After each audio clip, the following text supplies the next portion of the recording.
attention TV so ena no pe bi mo sonfo akwantu na sabre me gina me nan so e de nsempa e ba we de yen nheda yen nsempa sa me de nsemba begu apon so se ne be ya oso be hu ne ekoso we Ghana krom ha Ghana krom bo sumi we mu de ewuwo de kumase fo de me hu ne aba kumase a jese ara ho o se mi be tra ha se e ka se abemu bi edi ewu anase we ji ye nua ba Afia Ahenkan life every ni se na ye hwehwe abrantie na ye de ye hunu we de nyame adom nyame aboa ye na chese moja we hwiegu moja na no odin moja na abemu na hwiegu na odin ti nyame aye afofi ma ya ko hu abrantie e de aposifo ense soni mu achese sabre otwe aban kokomu na ye hu abrantie no osi wakum ne madam no ofa ne cars efa ne sika nyina e na odi ade bo ni tim na okun no to ne twene ye no dear, they should have mercy on him. Hey, now the old idea boy, mammy, yanasi, ye me a Afia Ahenkan tim dear. When ya mercy, amano, name old dear, che would dear, ye mercy, mum. Me grandpa me, your media, dear, be shoot, remokram wogu. I want your craft if say. Ain't you all catch up police for and say, young man. Brebe bi okoton ade no anase bi okoton ton cars nyina bia obia osrapo sifo se ode niema ni nyina beba kyese wo hwehwe ensem yi ma na ye sister Afia Ahenkan no one na danfo na di hu nkomo se ohia security bisa ewo efie ho na danfo ne se ne omommra akra na omombefe bia se sabre die boy wo hwe ni fie na wanyia ye 23 years watimi agi oso no insa kama efili nsema ono so nyame adom apostle ensa kan so anuanum bi ekopi o ye hwe ne efili obai. You complain for her? You send everything. Where is the car? You sell everything. I promise I'll sell everything. Two. Me, I'll kill you. Me, I'll kill you. Serious, I'll kill you. Please have his number. Please have everything. Have his number and everything, please. Tvgh, your agency more Accra has say. Na lady no. Ne kuma a course our agency no pay guy back kuma my sister no kuma since on net kuma se. Inti oba fi ho no hu se fi ho so. Ono friend no down for. Ano mo ba fi ho. It is no so say on no down for ne ti fi ho. Ba my sister no so nim. Nti on security guy awo fufu credit we cause if you no so and ne kumo outside ono quality nti no mole opo bi obet ne fi na at least nti oye no so kokoma bakos otonye ma online te also koye supply okita kind of the no american na supply nti okoye first supply and I think so over Friday with you no asanko oba no bo hu se guy na ayeden etutu ni nyemem ewo dem omu wia no ana one start say omu presso not knowing say other guy no so ejina na chi ana ode ade eboni trim no mo de se kai mo wono na na nsu pie and this is and on a run and I want you to help me post it and then say they are wanted by the Ghana police.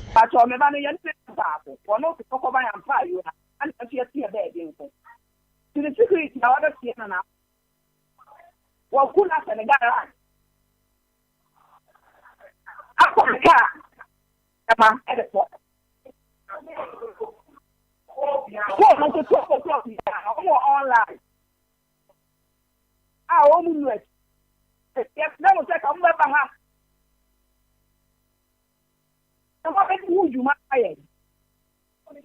Na Obano, where you ma beni a security?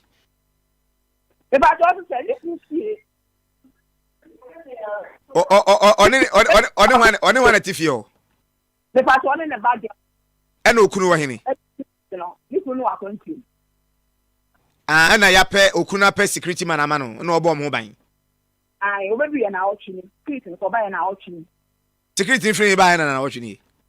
And time. That's a man you're to fear that I don't bat to fear that. Aye. And I will couldn't move now pay security man amano so one mobile. No correct. And on a security man at for how long? 1 week, already a 1 week you have a watching. And a 1 week in a Bemana Obana you. Aye. And a security man a fan can with Janico.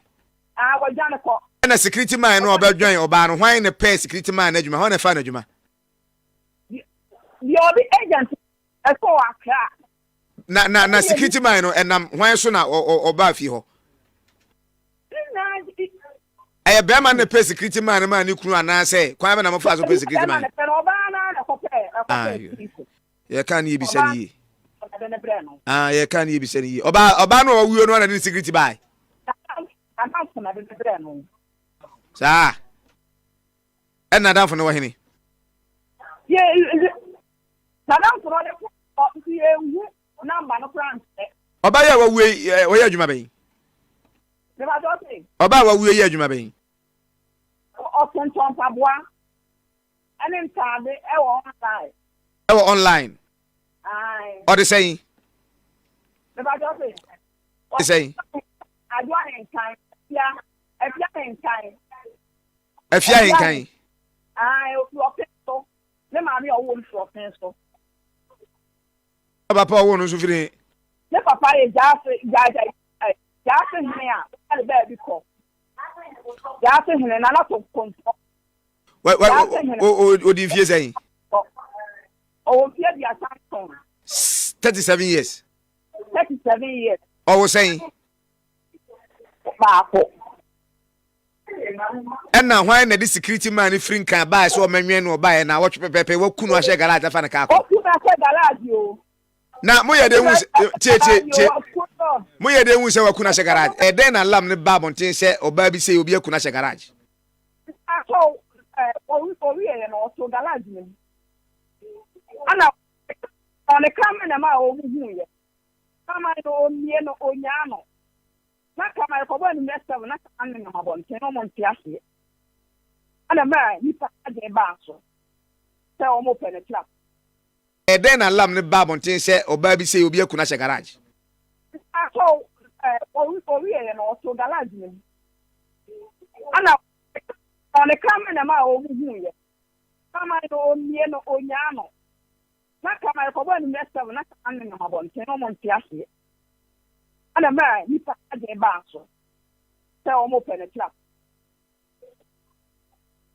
wow etimo hwa ebra mo kopie so no ene ebra wo yes ade na ade ache so ana se na ye don hwere bi awabi okunu be so go ko awia so ana awia be 11:30 bob ebi tele ku so fe no be 1 mo to a ofufu fe die yi so ana bi na so fe no to a ofufu fe die yi let's be 1 hour time of no na du na wo nyan me da se oje bread twen me se wo tie nkomodie num a we should be very careful people around us ye namfofo especially yeah ehin fana nkomo be na Afia Ahenkan na danfo di ya Afia ka na danfo se ope security yeah o ka kire ti true adamfo no kasam no na wo se ye be fe bi ni sra posifo mommoa ne hwehwe ye nua ba ewuo mu yie because ebetimi a se ne namfofo e wo no ho na ebetimi me so akuantwa me so ma dwenkire no otie kasa ne ma namfofo na ebia aboa na akofa sa security no afi nkan ha sei e di abakuma ase abedi nyamra sem sei agi oso no papa bi enkwa efre ne nsam a just the siade onka atiasefo hu wasase so bi ma ye hwehwe na ye hu na ne kunu wa abrochire ebo ne nsa no mesre abusuafo nyina yakọ attention tv for ema abusuafo nyina yakọ anodinde ne nso omunso mai